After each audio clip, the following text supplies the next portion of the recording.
नूर आपा ने तो कल सब कुछ बिगाड़ के रख दिया। देखते हैं कि आज कैसे संभालती हैं। उस औरत के सामने नूर कमजोर न पड़े। मुस्तफा फिक्र मत करो, मैं पहले दिन से ही नूर आपा के साथ हूँ। जो औरत दो और असलान को कायल कर सकती है वो तुम्हें भी कर लेगी। तुम मेरी छोड़ो, अपनी फिक्र करो पहले, कहीं वो तुम्हें न कायल कर ले। वैसे भी तुम हमसे कहीं ज्यादा इस महाज के हमेशा करीब रहे हो। मुझे वाकई इस घर से नफरत होने लगी है। जिन जिंदा लोगों को मैं पसंद ही नहीं करता उन्हीं के बीच फंसा हुआ हूँ मैं। या अल्लाह, ये फिर से शुरू हो गया। तो फिर क्या सोचा है तुमने? अगर अलग घर लेना चाहते हो तो चलकर ले लेते हैं। ये क्या तुम हर वक्त शिकायतें करते रहते हो मुस्तफा? अंधों के साथ रहने वाला भी अंधा हो जाता है। मैं भी शायद तुम जैसा हो गया हूँ।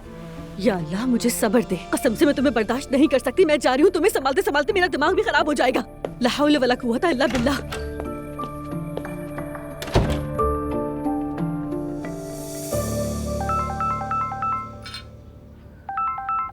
जान। गुड मॉर्निंग मेरी जान। Good morning. तो फिर बताओ, रेडी हो तुम? अरे मम्मी और मैं तो भी नाश्ता कर रहे हैं, कुछ ज्यादा जल्दी नहीं हो जाएगा? अरे कैसी जल्दी, मैं तो अभी दूल्हा बनने वाला हूँ, इसलिए बहुत एक्साइटेड हूँ। अभी बार्बर के पास जा रहा हूँ हेयर कट और शेव करवाने के लिए। क्या तुमने दुआ से बात की? मुझे बता देना ताकि मैं उसे पिक कर लूँ। नहीं मेरी जान, अभी बात नहीं हुई, थोड़ी देर में फोन करके बता दो। ठीक है मेरी जान, मैं तो अभी तुम्हें पिक करने आएगा, हम वहीं मिलेंगे जहाँ का तय। ओके मेरी जान, love you. Love you so much Zainab उनान। उमर। ज़ैनब साहिबा, दोबारा मुबारक हो, मुझे बहुत खुशी हुई। अरे सवेरा, मुझे तो बहुत शर्म आ रही है। हम तो बस निकाह नामे पर एक सिग्नेचर करने जा रहे हैं। अगर आप चाहें तो मम्मी के साथ आ जाइए, उमर ले लेगा आपको भी। मैं तो आपको फिर से दुल्हन के लिबास में देखना चाहूंगी। अरे आप क्या क्या सोच रही हैं?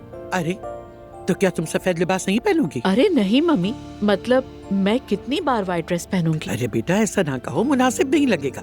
देखो उमर कितने जोश में है, उसका दिल ना तोड़ो। कोई तुमसे उरूसी जोड़ा पहनने को थोड़ी कह रहा है, मगर कम से कम सफेद लिबास तो पहन लो।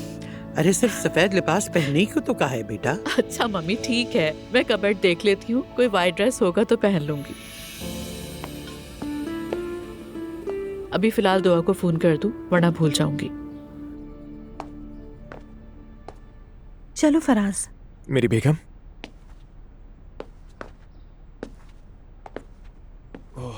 दरअसल मैंने कल सारी रात ये सोचा और किसी नतीजे पर पहुंच नहीं पा रहा था। मतलब सोने आया मगर कोशिश के बावजूद नींद नहीं आई, करवटें बदलता रहा। नूर, हमें अपनी शादी के बारे में फैसला करना होगा।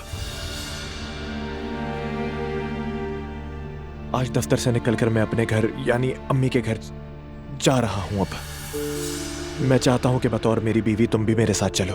हाँ, मगर अगर तुम कहो कि तुम मेरी अम्मी के साथ रह नहीं सकती तो मैं इसका हल भी निकालने को तैयार हूं।